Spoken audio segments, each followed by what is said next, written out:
तो दोस्तों ये है स्क्रू लॉक डिजाइन, जो यहाँ पे दिखने में बहुत ही सिंपल सा लगता है, लेकिन आप इसे मल्टीपल जगह पे यूज कर सकते हो। जैसे कि आप इसे वॉल आर्ट्स पे ऐड करके आपके इन वॉल आर्ट्स को इजीली इन स्क्रूज की मदद से लटका सकते हो, और उसी के साथ आप इस डिजाइन को किसी भी पार्ट के अंदर ऐड करके उसे इजीली वॉल पे माउंट कर सकते हो। अब इस डिजाइन को बनाते कैसे, चलिए मैं आपको यहाँ पे दिखाता हूँ, नहीं सिखाता हूँ, नहीं।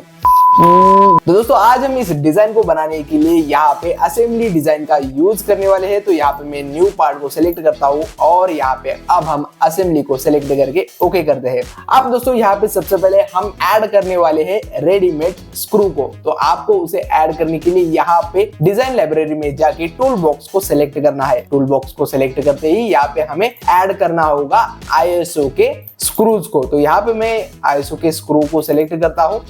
इस वाले स्क्रू को यहाँ पे होल्ड करके ड्रैग करके यहाँ पे डिस्प्ले पे छोड़ देता हूँ। तो अब हमारे सामने यहाँ पे ऐड हो चुका है M6 का स्क्रू। तो आप आपके स्क्रू के प्रॉपर्टीज को यहाँ पे इजीली चेंज कर सकते हो। तो इस तरीके से हमने यहाँ पे सबसे पहले पार्ट को ऐड करके यहाँ पे ड्रैग कर दिया है। अब दोस्तों हमें यहाँ पे इसे कर देना है राइट क्लिक और इसे कर देना है एस्केप।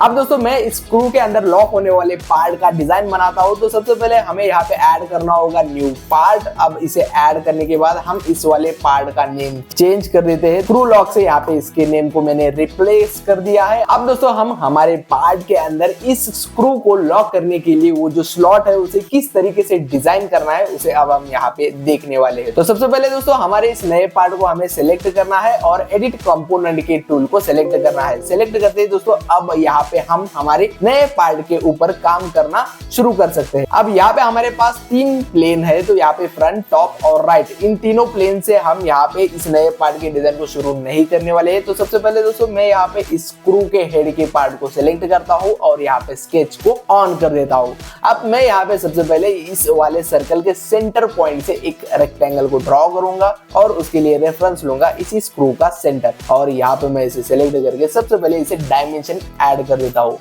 तो ये होगा हमारा 25 और यहाँ पे हम ऐड करते हैं 40 mm, नहीं तो इसे मैं यहाँ पे 50 mm ऐड कर देता हूँ। अब हम यहाँ पे एग्जिट स्केच सेलेक्ट करके इसे सीधे यहाँ पे एक्सट्रूड कर देते हैं। तो मैं इस वाले पार्ट को 20 mm से एक्सट्रूड कर देता हूँ और इसे कर देता हूँ राइट क्लिक।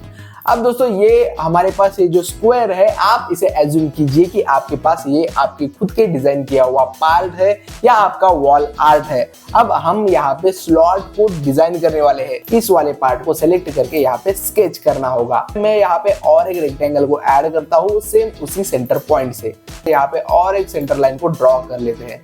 तब ये रहा हमारा एक सेंटर लाइन और ये रहा हमारा दूसरा सेंटर लाइन जो इन दोनों के बीच में सेट होगा। अब मैं यहाँ पे रेक्टेंगल के इन दोनों लाइन को सिलेक्ट करके हमारे इस सेंटर एक्सिस को सिलेक्ट करता हूँ और सिमेट्री को ऑन कर देता हूँ।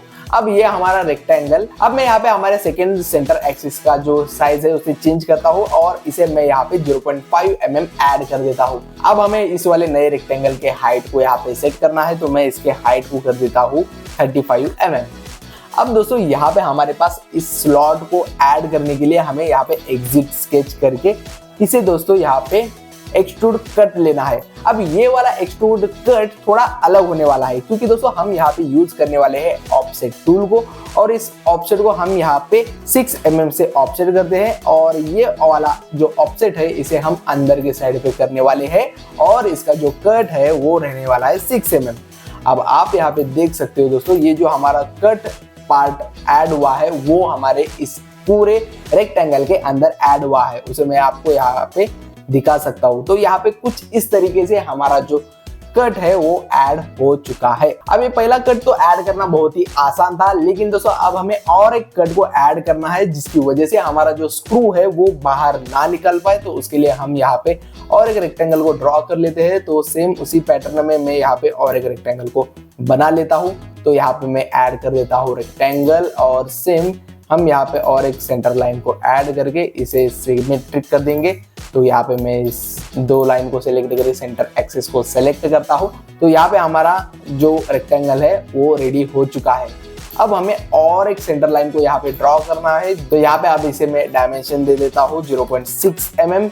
अब यहाँ पे ये जो थ्रेडेड पार्ट है वो इजीली यहाँ पे हमारे इस वाले स्लॉट में जा पाएगा अंदर। अब इस स्क्रू के हेड को यहाँ पे अंदर इंसर्ट करने के लिए हमें यहाँ पे ऊपर एक बड़ा होल क्रिएट करना होगा, और वो भी इसी रेफरेंस के यूज करके क्रिएट करना होगा। तो सबसे पहले हम यहाँ पे हमारे इस व्यू फॉर्मेट को चेंज करते हैं। तो यहाँ पे मैं इस सबसे पहले इस वाले हाइट को यहाँ पे मैच कर लेता हूँ हमारे इस वाले पुराने रेक्टेंगल के साथ। तो यहाँ पे मैं कोलिनियर करके यहाँ पे इसे सेलेक्ट करता हूँ।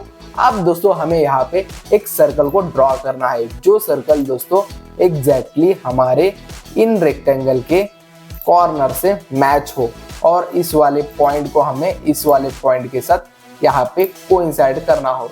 अब दोस्तों हमें यहाँ पे ट्रिम टूल को यूज करके यहाँ पे जो भी हमें अननेसेसरी पार्ट लगता है उसे यहाँ से हटाना है। टूल ने यहाँ पे सेलेक्ट करके कट कर देते हैं। तो यहाँ पे हमारे सारे लाइंस गायब हो चुके हैं। अब मैं यहाँ पे व्यू पॉइंट को चेंज करता हूँ। अब यहाँ पे हमारा डिजाइन बनके रेडी हो चुका है सेकेंड कट के लिए। अब ये वाला कट दोस्तों विदाउट ऑफसेट होगा, तो उसे मैं आपको यहाँ पे दिखाता हूँ। तो एक्सट्रूडेड कट को सेलेक्ट करते हैं और इसे same as it is 6 mm पे एक्सट्रूड करते हैं। लेकिन दोस्तों इस वाले कट में हमें किसी भी तरीके के ऑफसेट को ऐड नहीं करना है। तो इसे मैं यहाँ पे राइट क्लिक कर देता हूँ, और दोस्तों आप यहाँ पे देख सकते हो हमारा ये जो स्लॉट है ये यहाँ पे रेडी हो चुका है। लेकिन दोस्तों अभी यहाँ पे हमारा डिजाइन कंप्लीट नहीं हुआ है। तो सबसे पहले हम यहाँ पे फिलेट ऑप्शन को सिलेक्ट करते हैं और इस वाले अंदर के कॉर्नर को यहाँ पे 6 mm से फिलेट को ऐड करते हैं।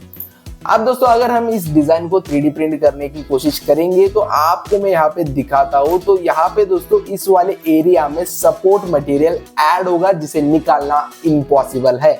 तो उसके लिए दोस्तों हमारे पास एक जुगाड़ है। तो हम यहाँ पे एक टेपर ऐड करने वाले हैं, जो दोस्तों हमारे इस वाले पार्ट से बहुत ही ऐड करने वाले हैं, जिसकी मदद से हम दोस्तों 3D प्रिंटिंग करते समय यहाँ पे सपोर्ट ऐड नहीं करने वाले हैं। तो सबसे पहले हम यहाँ पे जम्पर को सेलेक्ट करते हैं और इस वाले लाइन को एंड सेम इस वाले लाइन को सेलेक्ट करके यहाँ पे दोस्तों हम 3 mm के टेपर को ऐड करते हैं। तो हम यहाँ पे हम सेम इसे यहाँ पे कुछ इस तरीके से सेलेक्ट करके इसे राइट क्लिक करते हैं। तो शायद दोस्तों रेडियस थोड़ा बड़ा हुआ है, तो हमें यहाँ पे 2 mm सेलेक्ट करना होगा और इसे करना है राइट क्लिक। तो यहाँ पे इसके अंदर दोस्तों टेपर ऐड हो चुका है। अब मैं आपको और एक बार कट सेक्शन व्यू में दिखाता हूँ कि ये हमारा डिजाइन कैसे बना है। तो आप यहाँ पे देख सकते हो दोस्तों इस टाइप में हमारा ये पूरा डिजाइन ऐड होगा। अब यहाँ पे हमारा डिजाइन बनके रेडी हो चुका है, लेकिन ये स्क्रू इसके अंदर किस तरीके से इंसर्ट होगा हम यहाँ पे इसी सॉफ्टवेयर में एक बार प्रीव्यू देख लेते हैं। तो ये सब कुछ अभी भी जो कुछ भी चल रहा है ये पूरा बेसिक है। मुझे पता है आप लोगों को ये पूरा चीज बोर लगेगा, लेकिन इन्हीं चीजों की मदद से आप बहुत सारे इंटरेस्टिंग चीज बना सकते हो और उन्हें किस तरीके से हम आने वाले फ्यूचर के प्रोजेक्ट्स में यूज करके एक बहुत ही बेहतरीन डिजाइन्स बनाएंगे, जिसे डिजाइन करने में उस वक्त आपको बहुत ही ज्यादा मजा आएगा। तो दोस्तों मिलते हैं अगले वीडियो में और मजेदार कंटेंट के साथ।